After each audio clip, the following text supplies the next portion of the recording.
Assalamualaikum warahmatullahi wabarakatuh. Halo anak-anak kelas 5. Bagaimana kabarnya hari ini? Apakah masih sehat dan masih semangat belajar di rumah? Oke, kita hari ini belajar pada tema 2, yaitu udara bersih bagi kesehatan. Subtema 1, cara tubuh mengolah udara bersih pada pembelajaran keempat.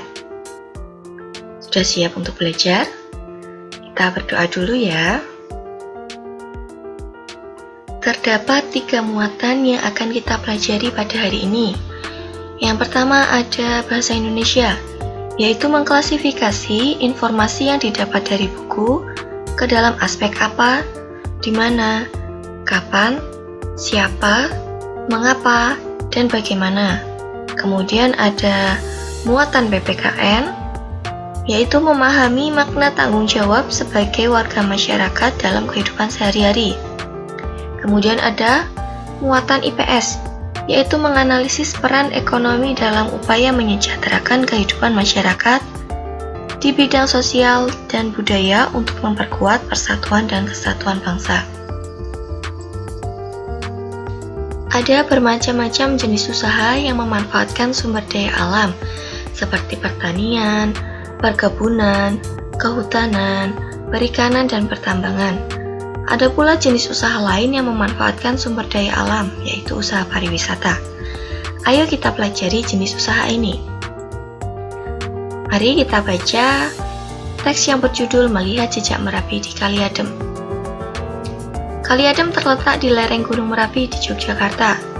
Dahulu tempat ini terkenal sebagai lokasi perkemahan yang asri. Fasilitas di areal wisata Kali Adem dahulu cukup komplit. Ada pendopo, gedung pertemuan, kios-kios, warung, gardu pandang, lapangan untuk perkemahan, toilet, dan lain sebagainya. Akan tetapi, setelah Merapi meletus pada bulan Juni 2006, sebagian besar fasilitas itu lenyap terkubur lahar. Ini merupakan gambar dari wisata Kali Adem di Yogyakarta. Ini juga. Saat ini, wisata Kali Adem sudah berubah nama menjadi Lavatur Kali Adem. Sebagian besar pemandangan Kali Adem berupa hamparan pasir dan batuan bekas lahar. Di sana ada bunker atau rulinda, ruang lindung darurat. Bunker ini dibangun untuk tempat berlindung jika tiba-tiba Gunung Merapi menyembur awan panas. Di dalam bunker ini ada kamar mandi, tabung oksigen, masker, listrik, dan perlengkapan lainnya. Pintunya 2 lapis terbuat dari lempengan besi setebal 3 cm. Dari bacaan Melihat Jejak Merapi di Kali Adem, kamu mengetahui salah satu lagi jenis usaha, yaitu usaha pariwisata. Nah, kalian dapat menjawab beberapa pertanyaan di bawah ini. Yang pertama, di mana kamu tinggal? Apakah daerah tempat tinggalmu ada jenis usaha pariwisata? Jika ada, ya tuliskan nama pariwisatanya. Kemudian yang ketiga, bagaimanakah pengaruh adanya usaha pariwisata bagi kehidupan masyarakat? Nah, dari teks Melihat Jejak Merapi di Kali Adem, tuliskan dan buatlah 5 pertanyaan yang terdapat pada teks di buku tulis kalian.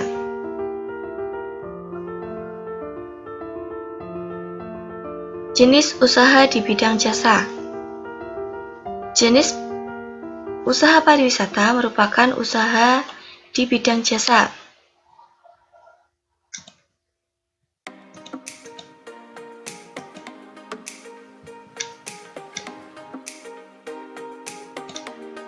Bidang jasa berkaitan dengan pemberian layanan kepada konsumen.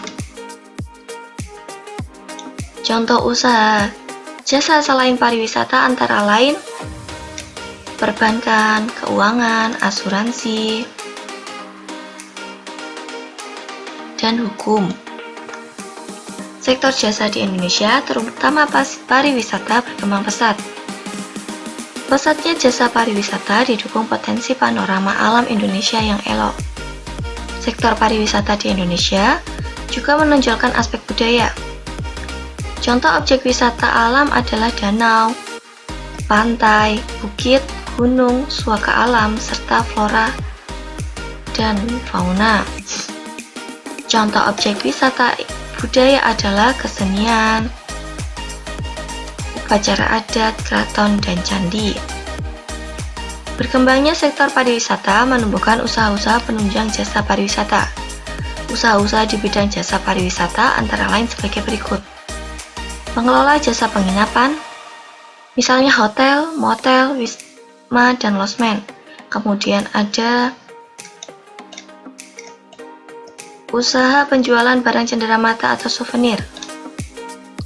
Kemudian juga ada penyedia jasa pemandu wisata atau tour guide, penyedia jasa pariwisata dan transportasi atau tour and travel.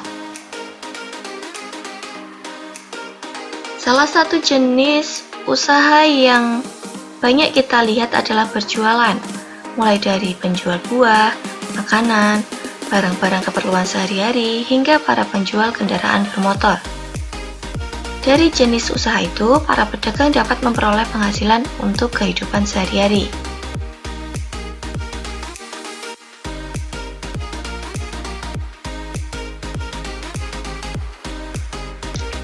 Pada pembelajaran 3, kamu telah melakukan kegiatan wawancara untuk mengetahui tentang jenis usaha di lingkungan sekitarmu. Nah, kalian kemarin kan ada penugasan untuk wawancara kepada orang tua ya. Kemudian, kalian juga telah membuat salah satu produk dari jenis usaha di lingkungan sekitarmu. Nah, sekarang coba presentasikan hasil wawancara kalian dan juga presentasikan produk yang telah kalian buat. Kemudian, untuk yang kedua adalah menjalankan usaha dengan sebaik-baiknya merupakan salah satu tanggung jawab warga masyarakat. Pada pembelajaran 3, kalian telah melakukan kegiatan mengamati pelaksanaan pemilihan ketua RT, RW, atau kepala desa di lingkungan tempat tinggalmu. Nah, kalian juga melaporkan hasil pengamatan kalian. Oke, bisa kan ya? Kalian hanya tinggal melaporkan dan mempresentasikan hasil wawancara dan produk kalian.